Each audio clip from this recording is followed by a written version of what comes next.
Hi class, this is Mizai. So welcome back to our organization and management class.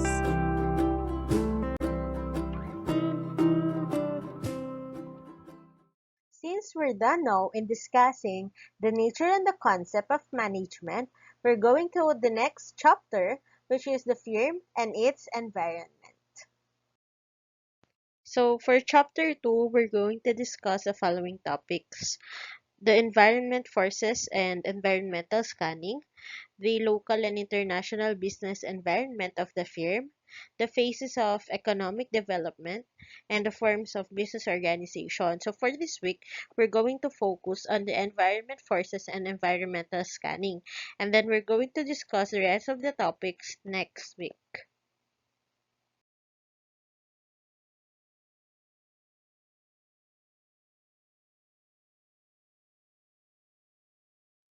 So what is business environment? Business environment is a combination of internal and external factors that can influence the company's operating situations.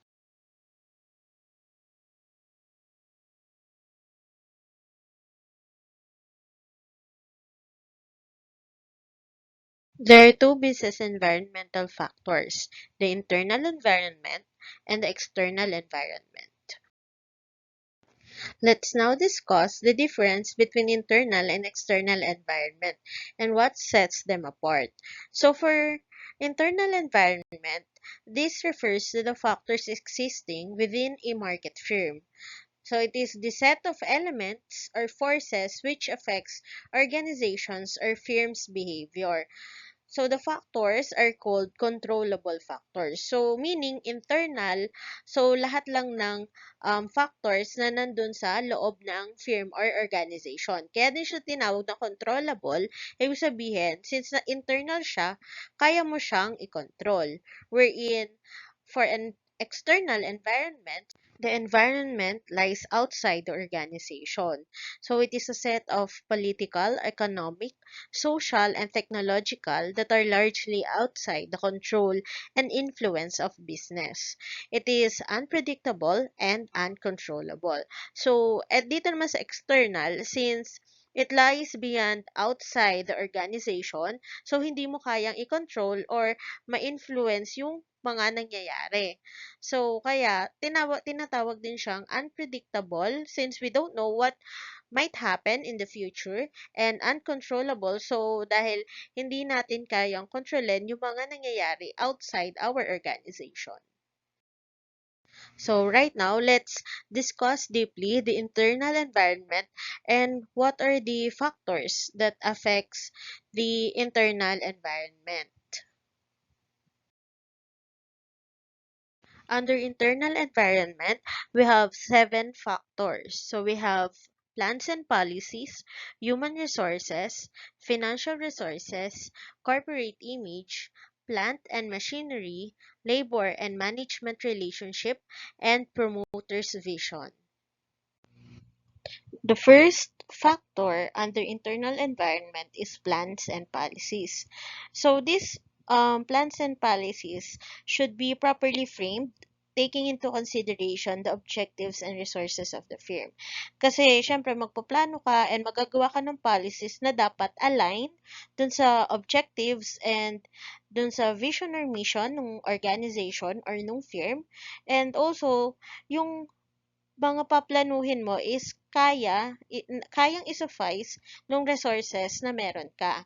And also, this proper planning and yung paggagawa ng magagandang policies will help the firm to accomplish its objectives. The next one is human resources.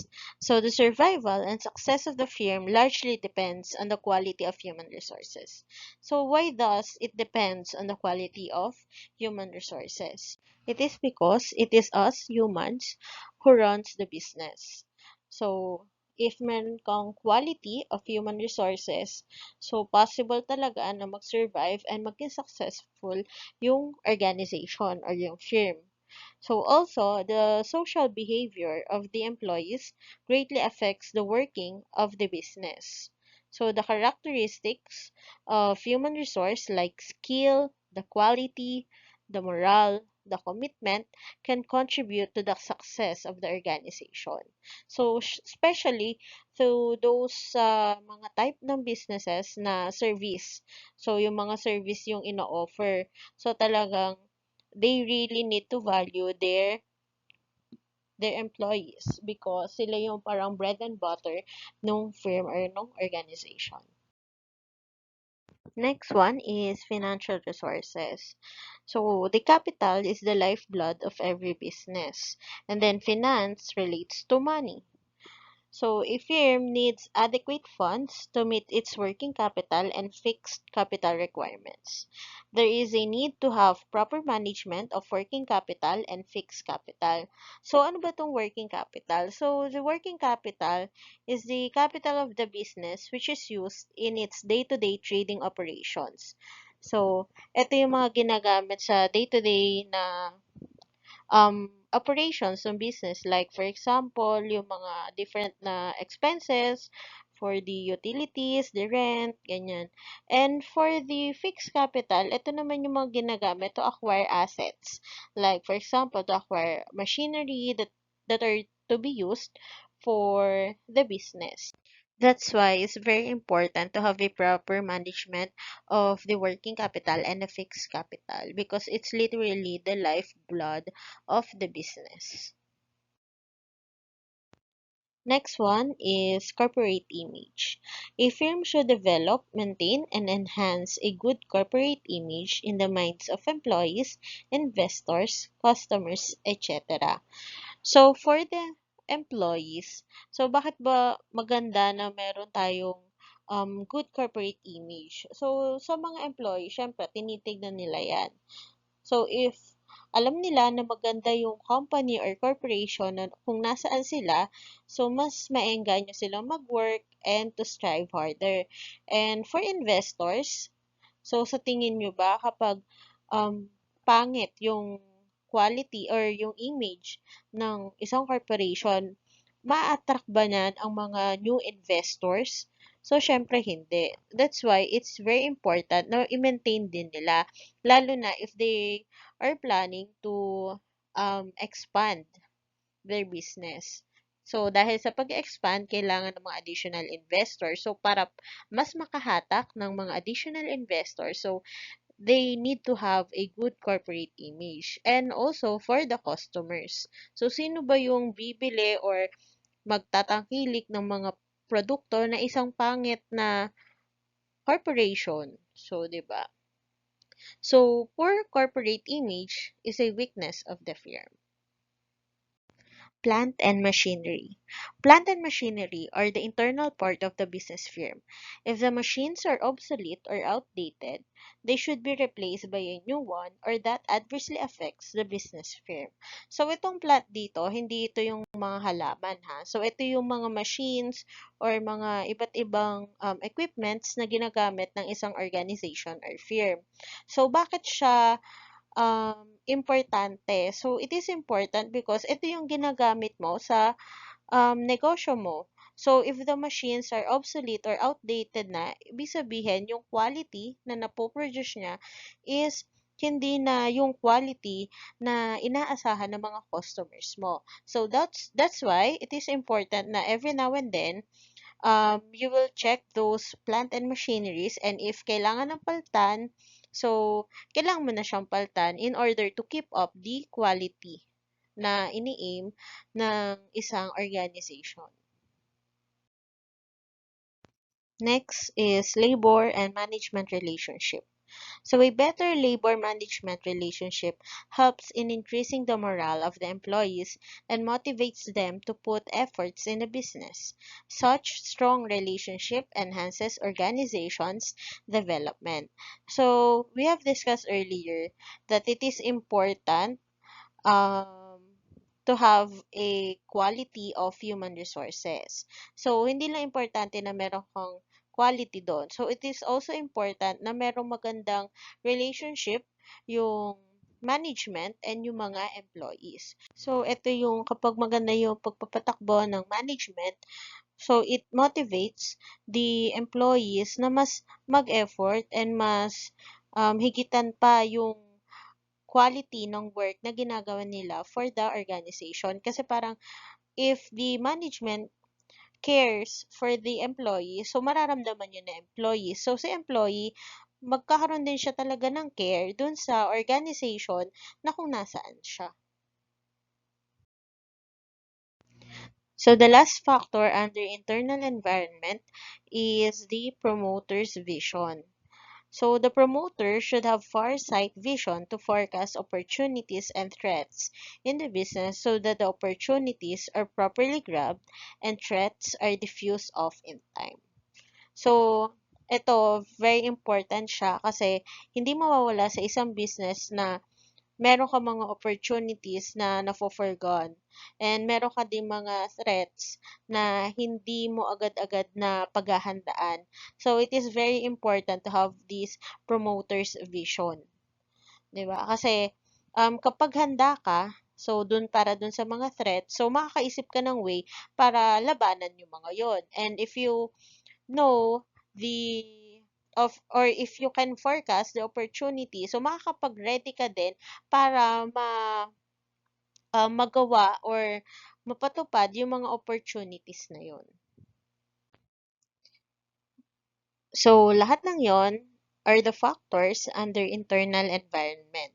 So, again, plans and policies, human resources, financial resources, corporate image, plant and machinery, labor and management relationship, and promoter's vision. So, mapapansin nyo, lahat sila is nasa loob lang ng organization. And isa pa, sila yung mga factors na kayang i-control ng organization. So, ito yung mga kayang-kaya nilang gawan ng paraan or kayang-kaya nilang i-manage ng mabuti. So, we're done now with internal environment. We're going to discuss next the external environment. So, again, itong mga external environment is those set of political, economic, social, and technological that are outside the control and influence of the business. So, meron tayong two types of external environment. We have the microenvironment and macroenvironment. So, under microenvironment, it is also known as operating environment. So, the factor that influence the company's non-capacity to produce and serve the market. So, it really involves with the operation. While microenvironment, so it is also known as the general environment or the remote environment. So it is a major and uncontrollable factor that influence the organization's decision making and affect its performance and strategies. So for us to understand more this micro and macro environment, so let's go to the factors that can affect these two environments. As you can see, under microenvironment, we have suppliers, market intermediaries, competitors, public, and customers. And then for macroenvironment, we have the demographic forces, the economic factors, the technological factors, the cultural environment, the natural environment, the political environment, and the legal environment. So let's go first to the factors of microenvironment. So we have discussed earlier that microenvironment is also known as the operating environment. So it revolves around the operation of the business. So under this, first factor is the suppliers. So this can be the raw material suppliers, the energy suppliers, the supplier of labor and capital. So, sila yung nagsusupply ng, if, for example, you make some goods or ganyan, or products, so, yung mga raw materials na ginagamit mo in your business, so, sa kanila nanggagaling. So, bakit nga ba nakakaapekto tong mga supplier sa operation ng business natin? So, for example, sa quality ng product. So, since sa kanila manggagaling, for example, yung mga raw materials, so, pwedeng maapektuhan nun yung quality ng product na meron tayo. And also for the costing. So, kapag, for example, yung supplier natin is mahal yung cost ng mga raw material, so it will affect the costing natin dun sa mga products natin and eventually dun sa price ng pagbenta natin sa mga customers. Next one is market intermediaries. So it is used for promoting, selling, and distributing the goods and service to ultimate consumers. So they are the middleman. So sila yung mga wholesalers, retailers, agents, and etc. So why does it affect our operation? So since sila yung nagiging way para yung mga products natin is mapunta dun sa mga end consumers, any problem na magkaroon dyan sa mga middleman natin ay magkakaroon din ng big effect sa atin. So next one are the competitors. So they are the threat of entry of new firms. So competitors, so ito yung mga kalaban mo. So it can either be meron kayong binibenta na same product or nasa same type of business kayo.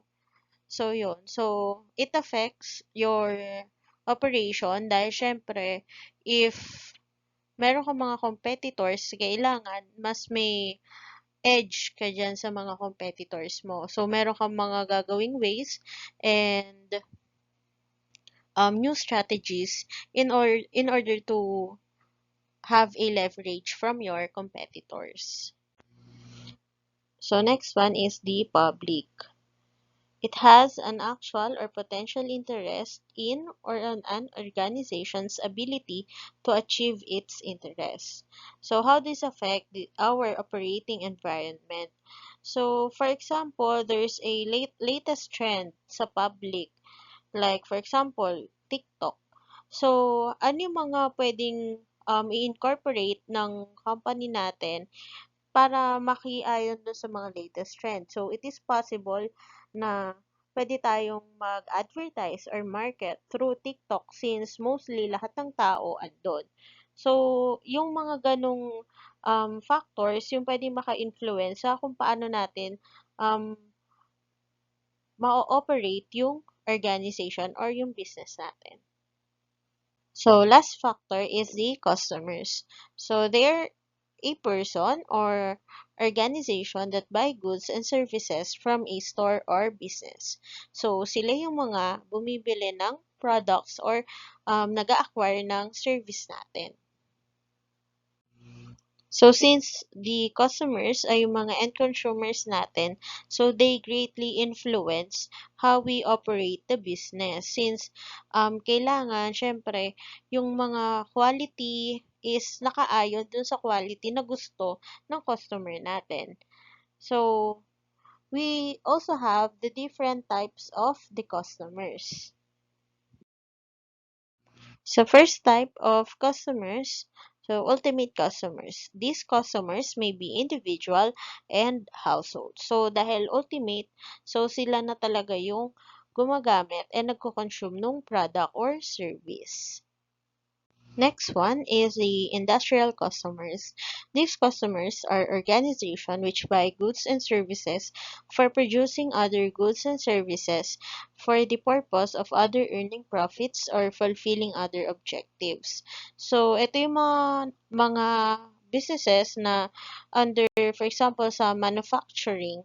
So, yung mga raw materials nila, so, it is possible na sila din yung gumagawa, pero possible din na binibili nila yon from other companies. So, parang ganun yung way. So, bibili sila ng mga other goods and services. That's why they're industrial customers nung certain company na yon. And then, yung mga binili nila, yun yung if-further um, manufactured pa nila para makapag-come up sila into another product na ibebenta nila sa public. Resellers. They have intermediaries who purchase goods with a view to resell them at a profit. So, sila naman yung mga bumibili ng mga goods and then ibebenta nila yon with a markup or profit.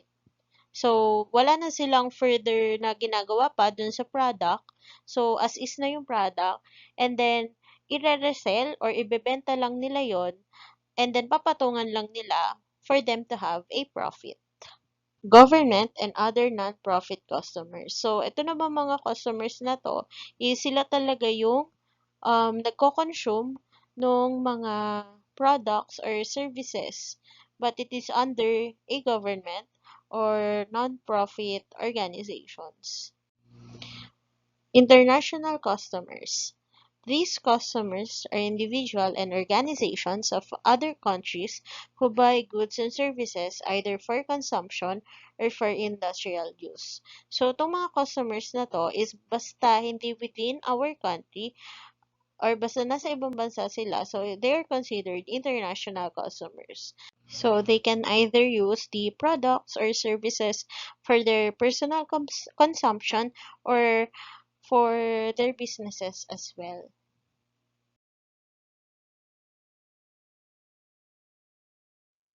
Again, that are the factors under microenvironment. So right now, we're going to discuss the macro environment.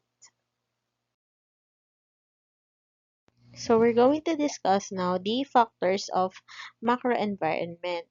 So these factors are the uncontrollable factors that influence the organization's decision making, and it affects the performance and strategies of the organization.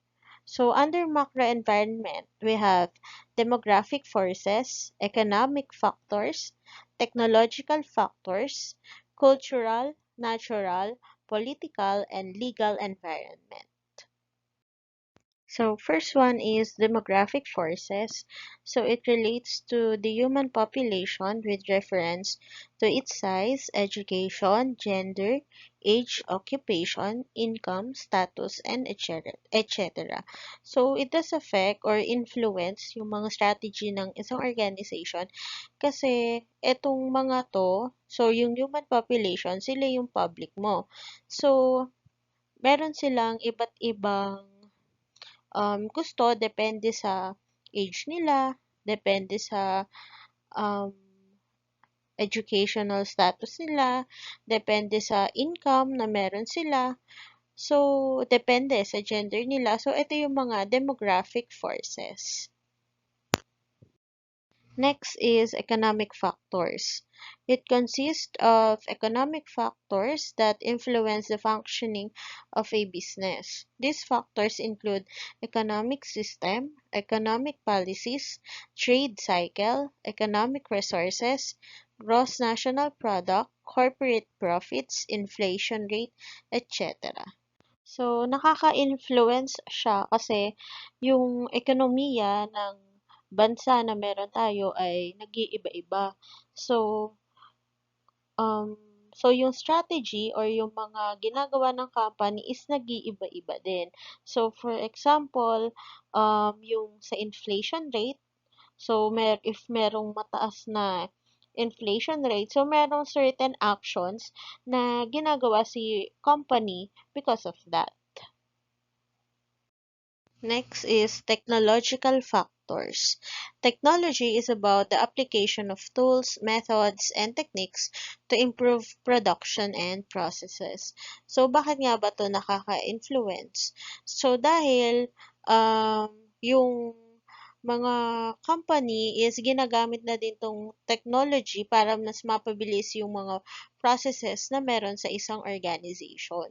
So, it does influence kasi for example, si company currently wala siyang accounting system.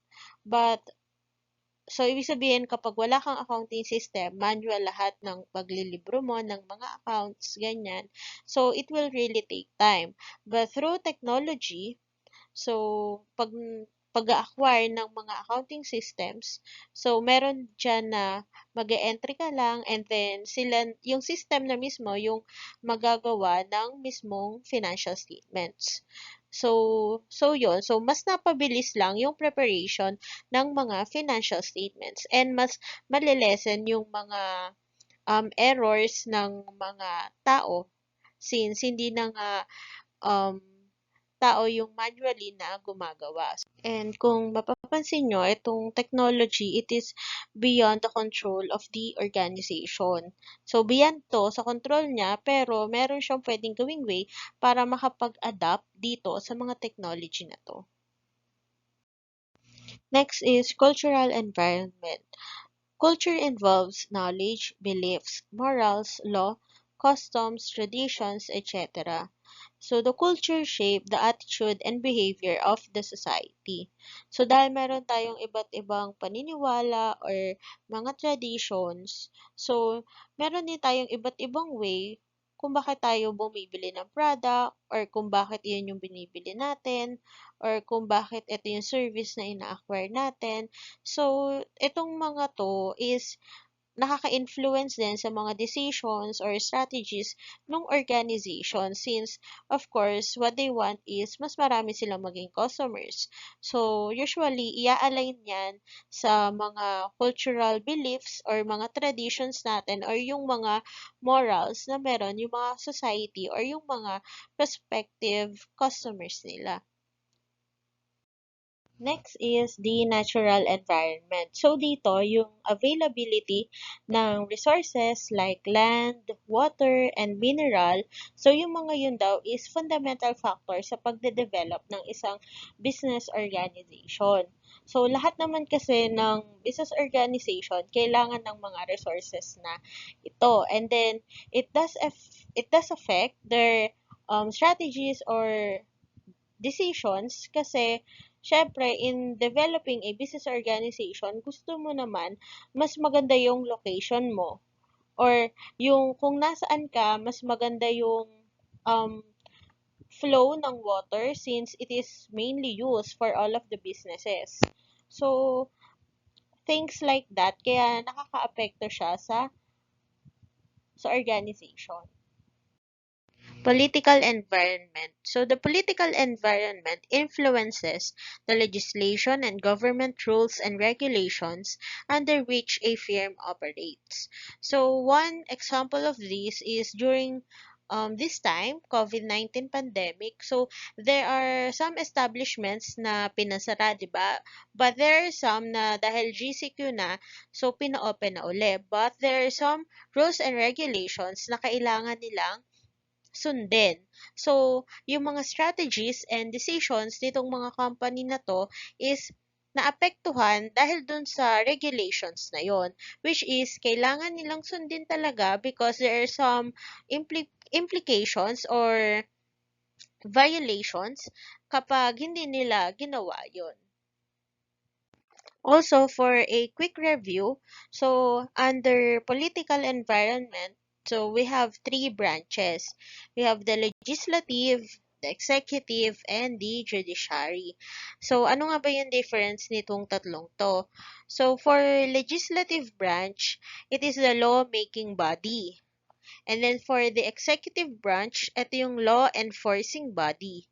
And the judicial branch, so ito yung law interpreting body. So, saan under yung president natin? So, under siya sa executive branch. So, executive power is exercised by the government under the leadership of the president. Wherein, sa legislative branch naman natin, so, it is vested by the government and the Congress or yung Senate natin. And then, sa judicial power naman natin or judicial branch is vested with the Supreme Court of the Philippines. Then, the last one is legal environment. The state sets the formal rules, law, and regulations for the country's operational system. It creates a framework of rules and regulations within which a business has to operate and follow. Some of these laws are Consumer Protection Act of 1986, Factories Act of 1948 and the Environmental Protection Act 1986. So, dahil dito sa mga rules or law and regulations na to, so, nagkakaroon din ng influence sa mga sinusunod or mga ginagawa ng isang company or organization. So, since kailangan nilang sumunod sa mga rules na to, so mag-iisip sila ng mga ways or yung mga ginagawa nila dapat na way para mag-operate ng business is aligned with these rules and regulations. So, for example, this Consumer Protection Act of 1986. So, under this law, the consumer should be treated fairly and not deceived or put at risk due to unfair or deceptive acts performed by businesses. So, for these Factories Act naman, so ito yung ang main objective nito is to regulate the working conditions in factories. So, yung mga health and safety, welfare, or yung mga annual leave. So, dito nakalagay yon. And then, for the Environmental Protection Act, so the objective of this law is the protection of our natural resources or our natural environment upon the operation of some businesses. Macro environment. So we're now done discussing internal and external environment and its factors. So in every organization, those factors are being analyzed and discussed for certain actions of the organization. So that analysis is called the business analysis. So right now, we're going to discuss some business analysis that are being done by different organizations. Under business analysis, we have pest analysis and SWOT analysis. Pest analysis is a measurement tool which is used to assess markets for a product or a business at a given time frame. This can influence marketing and relationship that a company has worked hard to develop. Knowing ahead of time that a change may be occurring will help in making better business decisions. So, under pest analysis kasi, so there are factors na ina-analyze ng business and these factors can really affect the business decisions or yung mga mangyayari sa organization or sa environment na ginagalawan ng organization. So, it is better na alam mo tong mga factors na to and kaya mo siyang i-analyze for you to come up with a better decision and better solution to upcoming problems or mga mangyayari pa in the future. While dito, sa SWOT analysis naman, is the identification of strengths, weaknesses, opportunities, and yung mga threats. So, it will help the management formulate strategies. Pest analysis stands for political factors, economic factors, social factors, and technological factors. Political factors. So, under these political factors, so we have these mga scenarios or regulations kung paano ba nakaka-influence tong political factors sa mga business decisions na ginagawa ng isang organization or company. Like, for example, this taxation or changes in tax law. So, every now and then, merong mga pagbabago sa tax. So, merong mga ibang ini-imposean ng tax. So, si organization, nag-a-adjust din siya dito sa mga um, rules or regulations na bago under dito sa taxation. So, also dito sa consumer protection, or dun din sa government decisions or regulations or deregulations, and also sa market regulations, sa environmental protection laws. So, for example, ikaw ay isang pabrika, so kailangan sumusunod ka dun sa mga environmental protection laws natin. So, fiscal and monetary policies, import or export regulations. So, ano ba yung mga um, kailangan dito sa import-exports? Like, for example, kapag nag-i-import ka ng mga goods and services, so there are some taxes na ini-impose or customs and duties. So, dapat lahat yan dadaan talaga sa customs kasi merong mga additional fees na kailangan kang bayaran. So, yun yung proper na mga regulations na ginagawa ng isang organization. And then, local and national elections, oil, currency, and labor markets, political conditions in foreign countries, size of government budgets, and special tariffs. Next one is economic factors. So, under this is yung exchange rate, unemployment rate, consumers' trust, shift to service economy, demand shift for different product and service category, income differences by region and consumer group, level of disposable income.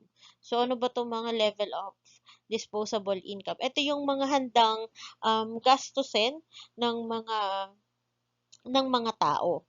So, kapag mas mataas yung level ng kaya nilang gastusin, so ibig sabihin, mas okay yung takbo ng business or yung mga um, salary nila. So, kapag like ngayon, so dahil limited yung mga resources ng mga tao, so ibig sabihin, mas bumababa din yung level ng disposable income nila. So, kapag na-analyze yun ni company, so pwede nilang gawin is for their other products is mas mag-produce sila ng mas mababa yung cost para sa mga customers, mas mababa din yung mabili nila. So, ganon. So, availability of credit, propensity of people to spend, interest, inflation and tax rates, monetary and fiscal policies, GDP or GDRP trend, consumption patterns, price fluctuations, worker productivity levels, export of labor and capital, and economic conditions in foreign countries.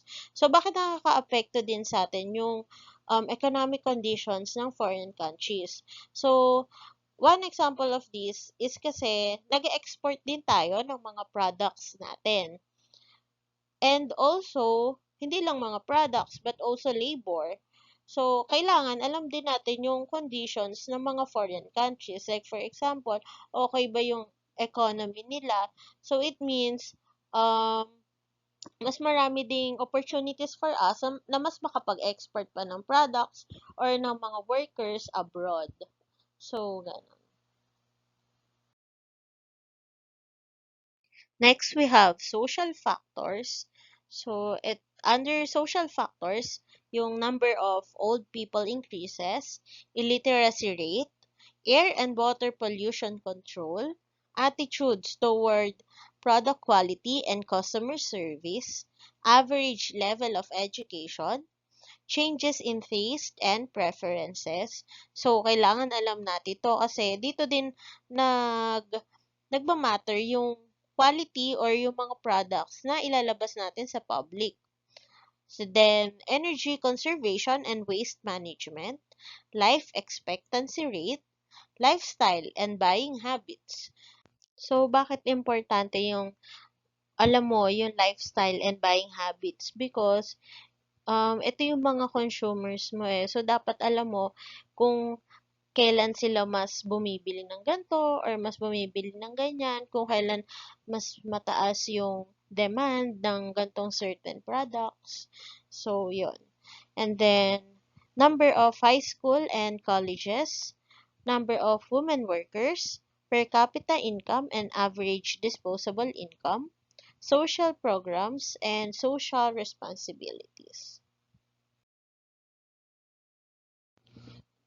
Lastly is technological factors. So under these factors, we have lower energy cost, easier access to internet, mobile technology increasing, technological advancements and developments, new improved products. So bakit importante itong meron kang mga new improved products?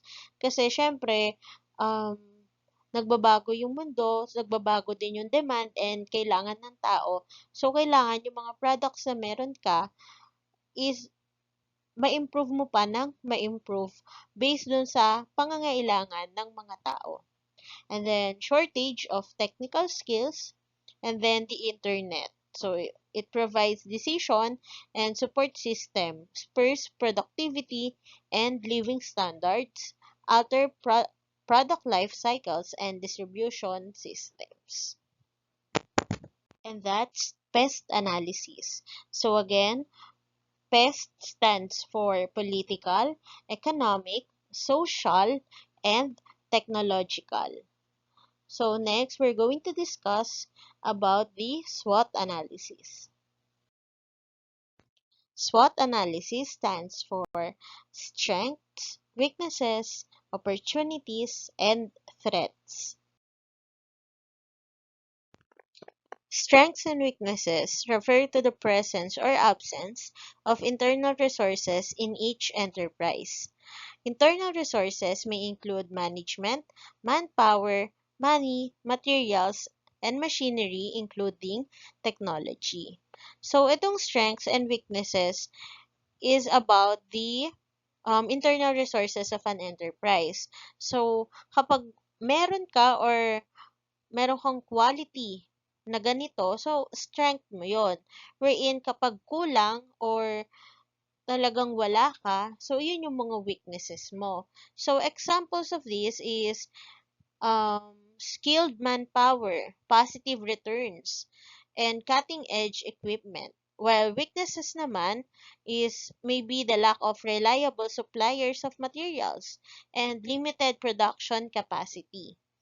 So, ito yung mga ina-analyze mo sa isang company. So, for example, meron kang organization and then you will look into the strengths of your organization. Like, for example nga, dito sa example natin, meron kang skilled manpower. So, ibig sabihin, na-utilize mo and nagagamit mo tong mga skilled na employees mo.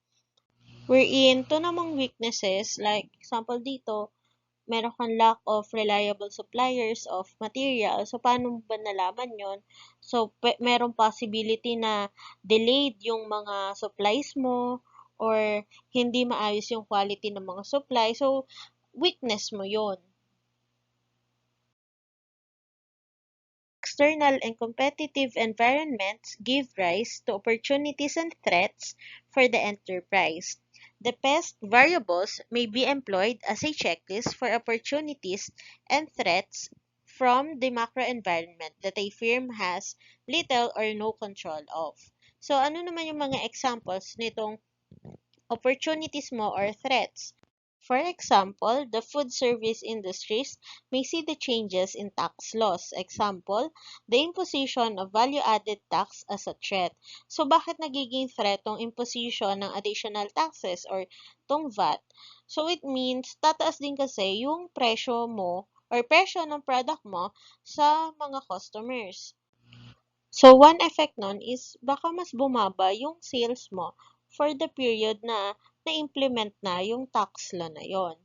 And then next, the propensity to spend and consumption patterns may be viewed as an opportunity. So, bakit siya naging opportunity?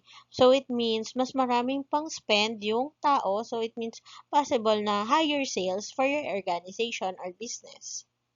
And then, the manufacturing industries may see technological advancements and developments as opportunities. So, bakit siya naging opportunity? So, it means mas mapabilis yung mga manufacturing and hindi lang mas mapabilis. So, possible din na mas maganda yung maging quality or outcome ng product. And then, interest, inflation, and tax rates as threats. So, dahil itong tax is expense for a company, so it will also serve as threats.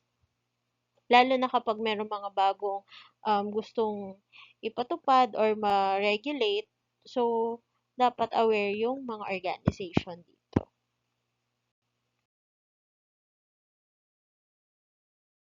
So, as you can see here, for strengths, so internal siya and it is helpful in achieving the objective of the organization.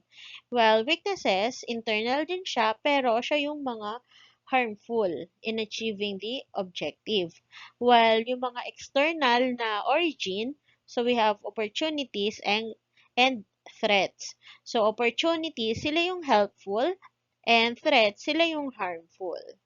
So for horizontal variables, suppliers, rival firms, and buyers may be viewed as the opportunity horizon. Coalition and alliance with suppliers, rival firms, and buyers is possible and convenient strategies for enterprises.